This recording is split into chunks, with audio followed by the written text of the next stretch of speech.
धर्मराज युधिष्ठिर ने कहा, हे केशव, आषाढ़ शुक्ल एकादशी का नाम क्या है, इस व्रत के करने की विधि क्या है और किस देवता का पूजन किया जाता है। श्री कृष्ण कहने लगे, हे युधिष्ठिर, जिस कथा को ब्रह्मा जी ने नारद जी से कहा वही मैं तुमसे कहता हूँ। एक समय नारद जी ने ब्रह्मा जी से यही प्रश्न किया था।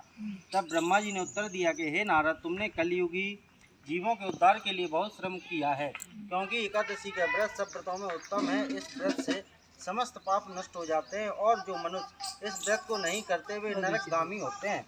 इस व्रत के करने से भगवान विष्णु प्रसन्न होते हैं। इस एकादशी का नाम पद्मा है। अब मैं तुमसे एक पौराणिक कथा कहता हूँ, तुम मन लगाकर सुनो। सूर्य वंश में मानधाता नाम का एक चक्रवर्ती राजा हुआ, जो सत्यवादी और महान प्रतापी था। वह अपनी प्रजा का पुत्र की तरह पालन किया करता था। उसकी सारी प्रजा धन धान्य से भरपूर और सुखी थी। उसके राज्य में कभी अकाल नहीं पड़ता था।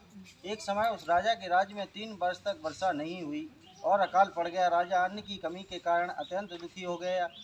अन्न के न मिलने से राज्य में यज्ञादि भी बंद हो गए। एक दिन प्रजा राजा के पास आकर कहने लगी, हे राजा, सारी प्रजा त्राही त्राही पुकार रही है, क्योंकि समस्त विश्व की सृष्टि का कारण वर्षा है। वर्षा के अभाव से अकाल पड़ गया और अकाल से प्रजा मर रही है। इसलिए हे राजन, ऐसा उपाय बताइए जिससे प्रजा का कष्ट दूर हो। राजा मानधाता कहने लगे कि आप लोग कह रहे हैं कि वर्षा ही अन्न उत्पन्न होता है और आप लोग वर्षा न होने से अत्यंत दुखी हो गए हैं।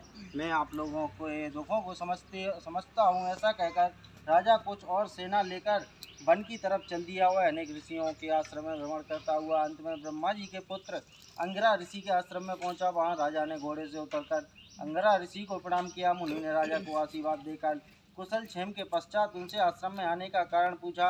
राजा ने हाथ जोड़कर विनीत भाव से कहा, हे भगवान, सब प्रकार से धर्म पालन किया गया है, इससे प्रजा अत्यंत दुखी है। राजा के पापों के प्रभाव से ही प्रजा को कष्ट होता है, ऐसा शास्त्रों में कहा है। जब मैं धर्मानुसार राज्य करता हूँ तो मेरे राज्य में अकाल कैसे पड़ गया, इसके कारण का मुझे अभी तक पता नहीं चला।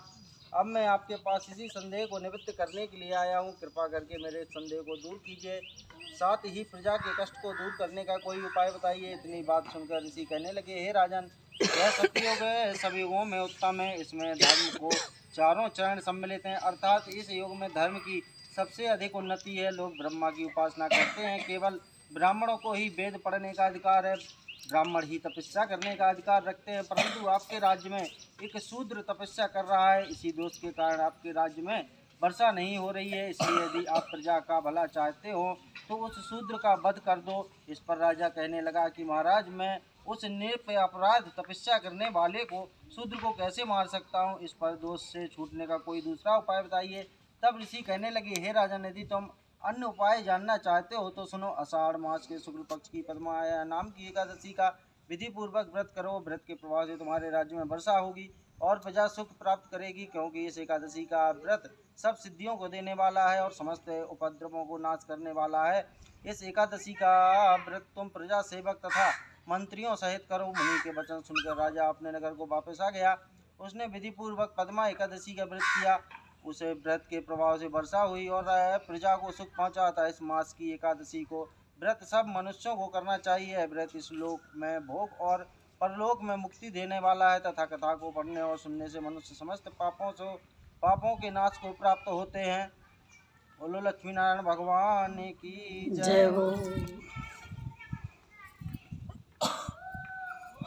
हो गई कथा।